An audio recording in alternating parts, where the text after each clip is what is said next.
Hello dear student, welcome back to your favourite YouTube channel. आज हम बात करेंगे आपके फर्स्ट सेमेस्टर के सेकंड चैप्टर की, जिसका नाम है वैदिक काल, जैन धर्म और बौद्ध धर्म। सबसे पहले हम वैदिक काल को पढ़ेंगे। वैदिक सभ्यता या वेद शब्द विद धातु व घय प्रत्यय से मिलकर बना है, जिसका शाब्दिक अर्थ होता है ज्ञान का भंडार। वेदों में वैदिक काल का उल्लेख मिलता है, इसीलिए इसे वैदिक सभ्यता कहते हैं। यह भारत की प्रथम ग्रामीण सभ्यता थी।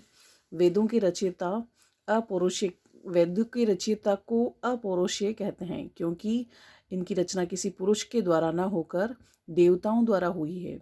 वेदों के संकलनकर्ता महर्षि कृष्ण द्वैपायन थे। वेदों में इस सभ्यता के संस्थापकों ने इसे आर्य सभ्यता कहा है, और आर्य का अर्थ है श्रेष्ठ अथवा उच्च कुल में उत्पन्न व्यक्ति आर्य कहलाते हैं। आर्यों का मूल निवास स्थान अलग अलग विद्वानों के अनुसार बताया गया है।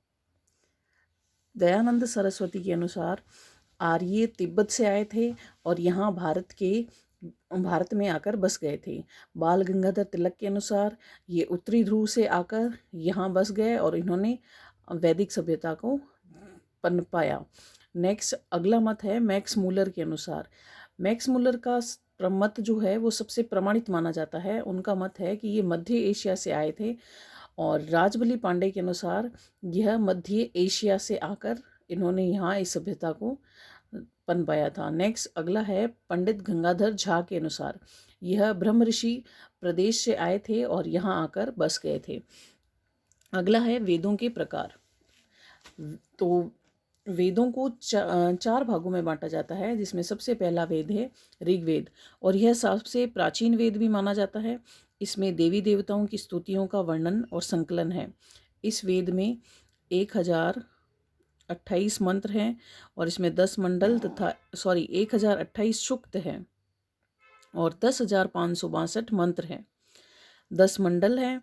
और अगला है यजुर्वेद। इसमें यज्ञ की विधि विधानों का संकलन है। यह गद्य व पद्य दोनों में लिखा गया वेद है। अगला है सामवेद। यह वेद संगीत प्रधान वेद है। इसे भारतीय संगीत का जनक भी कहा जाता है।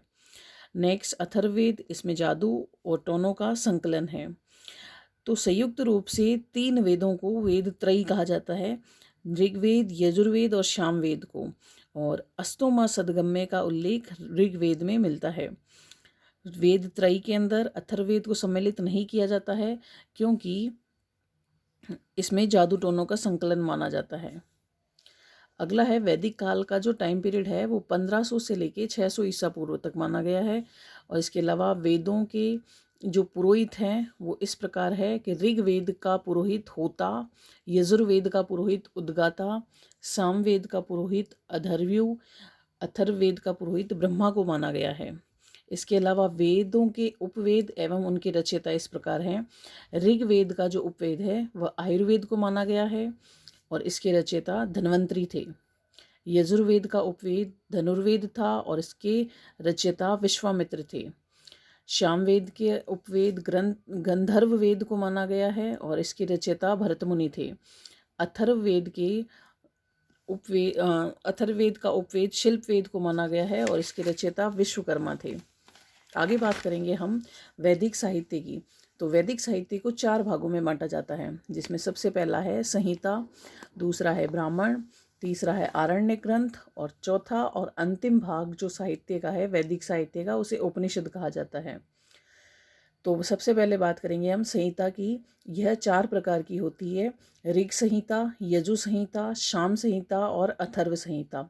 जैसे वेदों के 4 प्रकार बताए गए हैं, उसी प्रकार संहिता के भी 4 ही भाग हैं, जो इन चारों ही वेदों से संबंधित है।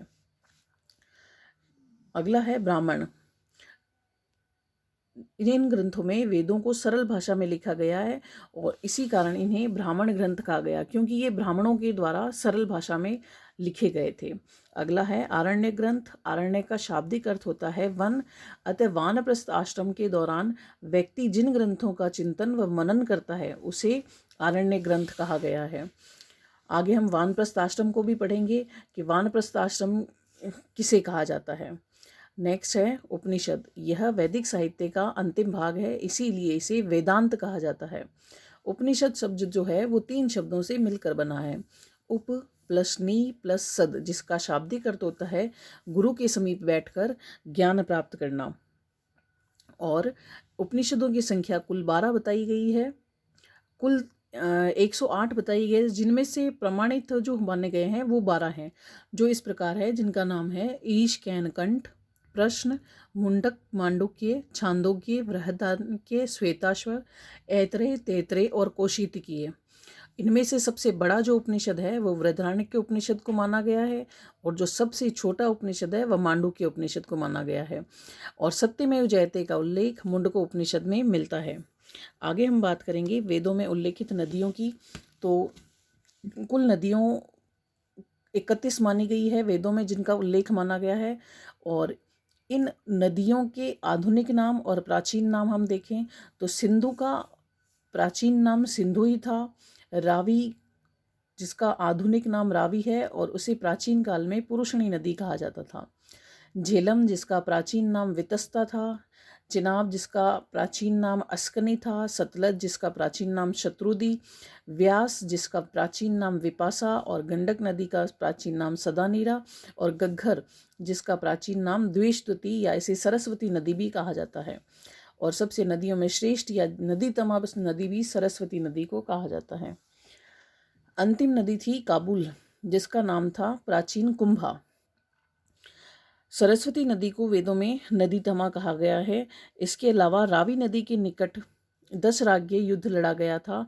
यह युद्ध 10 राजाओं और राजा सुदास के मध्य लड़ा गया था, क्योंकि सुदास ने अपने पुरोहित विश्वामित्र को उनके पद से हटाकर नया पुरोहित वशिष्ठ को बनाया था। विश्वामित्र ने अपने और इसने पद से हटाना विश्वामित्र को अपमानजनक लगा, और इसी अपमान का बदला लेने के लिए उन्होंने 10 जनों का एक संघ बनाया, 10 जन का एक संघ बनाया और राजा सुदास से युद्ध किया, और अंतिम रूप से सुदास की विजय हुई। तो ये बात की अभी तक हमने वैदिक सभ्यता के परिचय के बारे में। नेक्स्ट अगली क्लास में मिलेंगे हम वैदिक सभ्यता के धर्म की विशेषताओं को लेकर, कि वैदिक समाज का जो लोग थे वो किस धर्म को मानते थे या किस धार्मिक देवताओं की पूजा करते थे। इसी के साथ आज का हमारा टॉपिक समाप्त होता है। और जहाँ तक आपको पता है, आपको सारा सिलेबस टू टॉपिक वाइज सारे मैटर मिल रहा है। अगर आपको क्लास अच्छी लगती है तो इसे आगे शेयर करें, लाइक करें और इसको सब्सक्राइब करें। Thank you.